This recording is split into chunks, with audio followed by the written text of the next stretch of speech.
Hello everyone, this is Balne Anusha, volunteer of Applied Forensic Research Sciences, to tell you about essential elements of crime. Let's go to content of this video.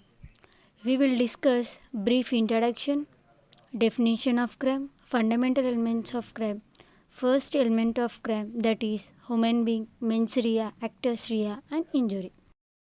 Introduction. Crime.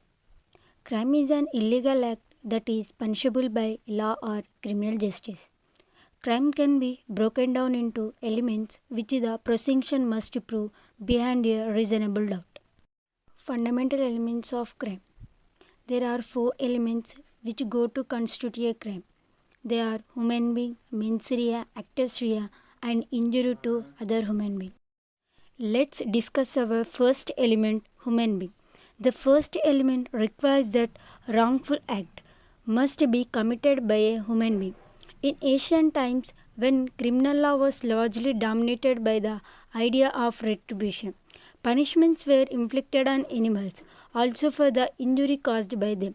But now, if an animal causes an injury, we hold not the animal liable but its owner liable for such injury.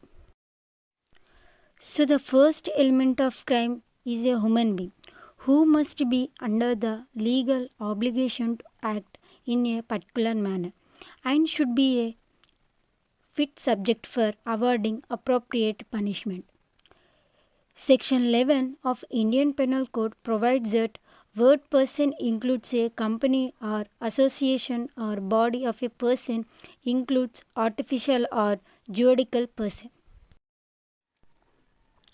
Let's discuss our second element, mens rea. The second important essential element of crime is mens rea or evil intent, or also called guilty mind. There can be no crime of any nature without mens rea or evil intent. According to Samuel Huda, an eminent jurist, the very cornerstone of criminal jurisprudence is mens rea. Let's discuss our third element, actus reus, guilty or omission.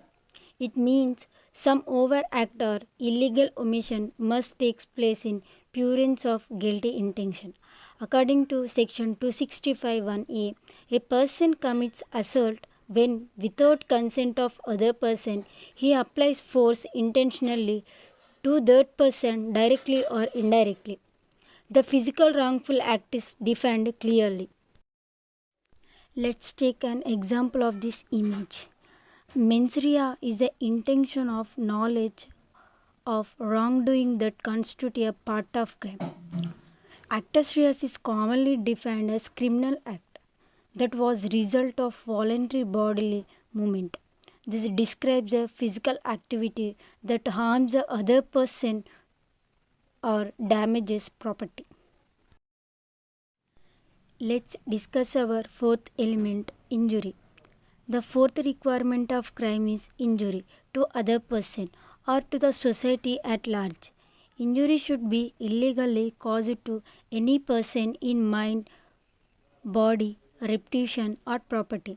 As according to the section 44 of IPC, in 1860, the injury denotes any harm whatever illegally caused to any person in body, mind, reputation or property. As all we know that we have come to the end of the video, it's time to check how much you have learned. And the question is, what is meant by actus reus? Option A, the mental part of an offense. Option B, what does conduct must cause to happen? Option C, the physical or external part of an offense. Option D, offenses that don't require result. Do post your correct answer in comment section. As all we know that previous uploaded video, the topic is juvenile delinquency. In that question is, a juvenile means the child below the age of. The correct answer is 18. We are also given correct answer in description box. Thank you.